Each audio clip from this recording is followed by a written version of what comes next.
السلام علیکم ورحمۃ اللہ وبرکاتہ۔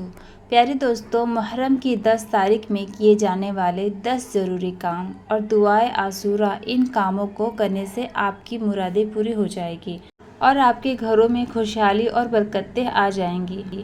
آپ تمام لوگ اچھے سے جانتے ہی ہوں گے، محرم کی 10 تاریخ کو عاشورے کا دن بھی کہا جاتا ہے اور اس دن عاشورے کی دعا ہر مسلمان کو پڑھنا یا سننا یا دیکھنا بہت ضروری ہے۔ تو پہلے تو آپ لوگ محرم کی 10 تاریخ کو کیے جانے والے 10 ضروری کام کو جان لیجئے۔ اس کے بعد اس ویڈیو میں آپ کو دعائے عاشورہ دیکھنے کو مل جائے گی۔ اس دعائے عاشورہ کی بہت بڑی فضیلت ہے۔ چند فضیلت ہم آپ کے سامنے بیان کرتے ہیں۔ حضرت امام زین العابدین رضی اللہ تعالیٰ عنہ سے روایت ہے کہ جو شخص عاشورہ کے دن یعنی کہ 10 محرم کے دن سورج نکلنے کے بعد سے شام سورج غروب ہونے تک یعنی کہ سورج چھپنے تک اس دعا کو پڑھ لے یا سن لے یا دیکھ لے، انشاءاللہ تعالیٰ یقیناً سال بھر تک اس پڑھنے والے یا سننے والے کی زندگی کا بیمہ ہو جائے گا، یعنی کہ اس انسان کو ہرگز موت نہیں آئے گی۔ اب آپ لوگوں کے دماغ میں بس ایک ہی سوال آتا ہوگا کہ موت برحق ہے، یعنی کہ موت کا وقت اور جگہ مقرر ہے۔ بے شک یہ حق ہے، مگر اس دعا کا عجیب اتفاق ہے، جس کو موت آنی ہے اللہ تبارک و تعالیٰ اس کو اس دعا کے پڑھنے سننے کی توفیق ہی نہیں دے گا، یعنی کہ اس سال جس کا انتقال ہونا ہے اس تک یہ دعا پہنچ ہی نہیں پائے گی۔ دوستو، اب جان لیجئے 10 محرم کو کون کون سے ضروری کام ہیں جو ہر مسلمان کو کرنا چاہیے عاشورہ کے دن یعنی کہ 10 محرم کو۔ ان 10 چیزوں کو علماؤں نے مستحب لکھا ہے، کچھ علماؤں نے اسے ارشاد نبی صلی اللہ تعالیٰ علیہ وسلم اور کچھ علماء نے اسے حضرت علی کا قول بھی بتایا ہے۔ بہرحال یہ سب اچھے کام ہیں اور ہر مسلمان کو انہیں کرنا چاہیے۔ نمبر 1 روزہ رکھنا، نمبر 2 صدقہ کرنا، نمبر 3 نفل پڑھنا، نمبر 4 1000 بار سورہ اخلاص پڑھنا یعنی کہ قل ہو اللہ شریف پڑھنا، نمبر 5 علماء اولیاءوں کی زیارت کرنا، نمبر 6 یتیموں کے سر پر ہاتھ رکھنا، نمبر 7 سرما لگانا، نمبر 8 غسل کرنا، نمبر 9 ناخن تراشنا، نمبر 10 مریضوں کو دیکھنے جانا، باقی قبرستان جانا، دوسروں کی مدد کرنا۔ ان تمام کاموں کو آپ لوگ عاشورہ کے دن ضرور کریں۔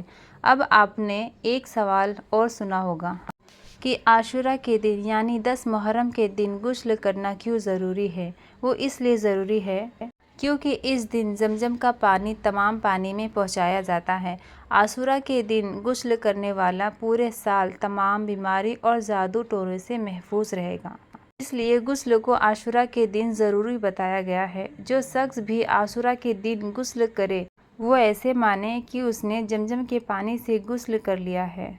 محرم کی 10 تاریخ کو جو شخص سرما لگائے تو انشاءاللہ تعالیٰ سال بھر تک اس کی آنکھیں نہیں دکھے گی۔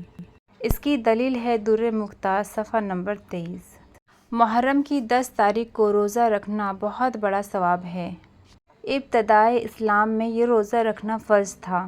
محبوب خدا صلی اللہ تعالیٰ علیہ وسلم نے اس دن کا روزہ رکھنے کا حکم فرمایا ہے، مگر جب رمضان کے روزے فرض کیے گئے تو محرم کے روزے نفل رہ گئے۔ شب عاشورہ کو عبادت میں مصروف رہنا بڑے ثواب کا کام ہے۔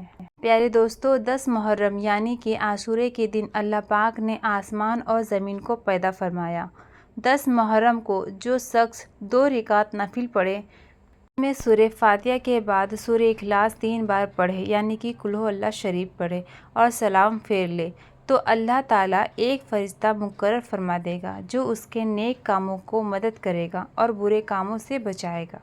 نفل نماز آپ کو باقی نارمل نماز کی طرح ادا کرنا ہے، بس آپ کو سورہ فاتحہ کے بعد 3 مرتبہ سورہ اخلاص پڑھ لینا ہے اور نیت نارمل نفل نماز کی طرح ہی کرنا ہے۔ اسی طریقے سے آپ لوگ 2 رکعت نفل نماز عاشورہ کے دن ضرور ادا کر لیں۔ 10 محرم کو صبح سورج نکلنے کے بعد سے لے کر سورج ڈوبنے تک دعائے عاشورہ کو آپ لوگ پڑھ لیں یا سن لیں اور عاشورہ کے دن صبح 10 بجے غسل کریں۔ اس کے بعد چلتے پھرتے اٹھتے بیٹھتے سلام قولا من رب الرحیم پڑھتے رہیں، جب تک تھک نہ جائے تب تک پڑھتے رہیں۔ پورے دن میں چلتے پھرتے اٹھتے بیٹھتے اسے پڑھتے رہیں۔ جب آپ تھک جائیں اس کے بعد اللہ پاک سے دعا مانگیں، انشاءاللہ جو بھی دعا مانگیں گے اللہ پاک قبول فرمائے گا۔ اور اس کا ثواب حضرت امام حسن اور حضرت امام حسین رضی اللہ تعالیٰ عنہ اور کل شہیدان کربلا علیہ بیت اطہار کی ارواح پاک کو ثواب بخشے۔ ایسا کرنے سے آپ کو بہت زیادہ ثواب ملے گا، اور اس کا ثواب اتنا بڑا ہے کہ جو شخص بھی اس عمل کو اس طریقے سے کرے اور حضرت امام حسن اور حضرت امام حسین رضی اللہ تعالیٰ عنہ کی ارواح پاک کو اس کا ثواب بخشے، تو یہ دونوں یعنی کہ حضرت امام حسن اور حضرت امام حسین رضی اللہ تعالیٰ عنہ اس کی شفاعت فرمائیں گے اور اپنے ہاتھوں سے اس انسان کو بہشت میں لے جائیں گے۔ اور اگر کوئی شخص عاشورہ کے دن دعائے عاشورہ کو سنے تو اس کو بھی یہ سارے تمام فائدے مل جاتے ہیں۔ تو آئیے دوستو اب ہم لوگ دیکھ لیتے ہیں دعائے عاشورہ کو۔ دوستو دعائے عاشورہ کی فوٹو میں نے اسکرین پہ لگا رکھی ہے، آپ چاہے دیکھ لو یا آپ پڑھ لو۔ تو دوستو امید کرتی ہوں کہ آپ لوگ دعائے عاشورہ کو پڑھ لیے ہوں گے، آپ کو بہت زیادہ سکون مل گیا ہوگا۔ دوستو آپ سے گزارش ہے اس ویڈیو کو زیادہ سے زیادہ لوگوں تک شیئر کریں تاکہ آپ کے تمام جاننے والے لوگوں تک یہ دعا پہنچ سکے۔ اگر آپ کی وجہ سے ایک بندے نے بھی دعائے عاشورہ کو صرف سن لیا یا پڑھ لیا تو آپ لوگ سوچ بھی نہیں سکتے آپ کو کتنا ثواب ملے گا۔ تو آپ اس ویڈیو کو شیئر ضرور کریں۔